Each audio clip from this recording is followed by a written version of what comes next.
BJP యొక్క B team అంటే బాబు, జగన్, పవన్ అని అర్థం. बाबू,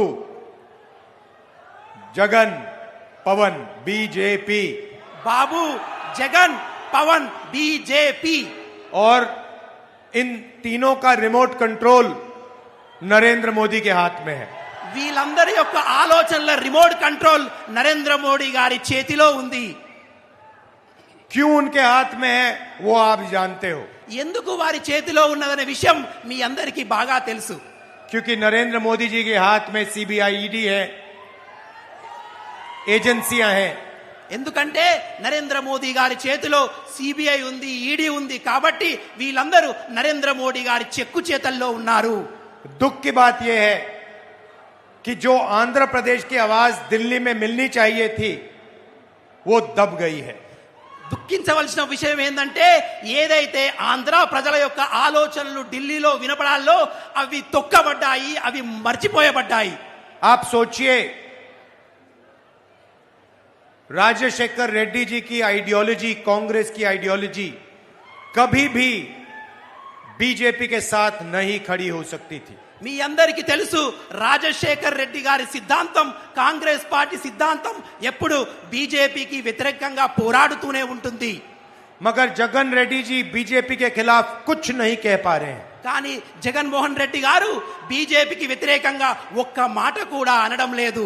और सच्चाई है कि अगर जगन रेड्डी जी कहना भी चाहें वो नहीं कह सकते हैं. కానీ సత్యం ఏమిటంటే ఒకవేళ జగన్మోహన్ రెడ్డి గారు ఏమైనా అనాలనుకున్నా కూడా బీజేపీని ఒక్క మాట కూడా అనరు. क्योंकि भ्रष्टाचार के केस उन पर हैं. ఎందుకంటే చాలా అవినీతి ఆరోపణలు వారి మీద ఉన్నాయి. यही हालत चंद्रबाबू नायडू जी की है. ఇదే అలవాటు చంద్రబాబు నాయుడు గారికి కూడా ఉంది. आपकी आवाज दिल्ली में क्यों रिप्रेजेंट होनी चाहिए. మీ యొక్క ఆలోచనలు, మీ యొక్క విషయాలు ఢిల్లీలో ఎందుకు వినబడాలంటే क्योंकि हिंदुस्तान की सरकार ने आंध्र प्रदेश के हर बच्चे को, हर बुजुर्ग को वायदा किया था. ఎందుకంటే ఢిల్లీ ప్రభుత్వం ఆంధ్రప్రదేశ్లో ఉన్నటువంటి ప్రతి పౌరులకు, ప్రతి పిల్లలకు, ప్రతి వారికి ఒక వాగ్దానము చేసింది. जब आंध्र प्रदेश का बाइफर्केशन हुआ तो आंध्र प्रदेश की जनता को हिंदुस्तान की सरकार ने वायदे किए. ఎప్పుడైతే ఆంధ్రప్రదేశ్ విభజించబడిందో ఢిల్లీ యొక్క ప్రభుత్వం ఆంధ్రప్రదేశ్ ప్రభుత్వానికి, ప్రజలకు వాగ్దానాలు చేసింది. और वो वायदे आज तक नहीं पूरे हुए हैं. ఆ వాగ్దానాలు ఈ రోజు వరకు నెరవేరలేదు. क्या आपको स्पेशल स्टेटस मिला. మీకు ప్రత్యేక హోదా లభించిందా. क्या आपको पोलावरम प्रोजेक्ट मिला. మీకు పోలవరం ప్రాజెక్టు లభించిందా. कडप्पा स्टील प्लांट मिला. Kadapa steel plant లభించిందా.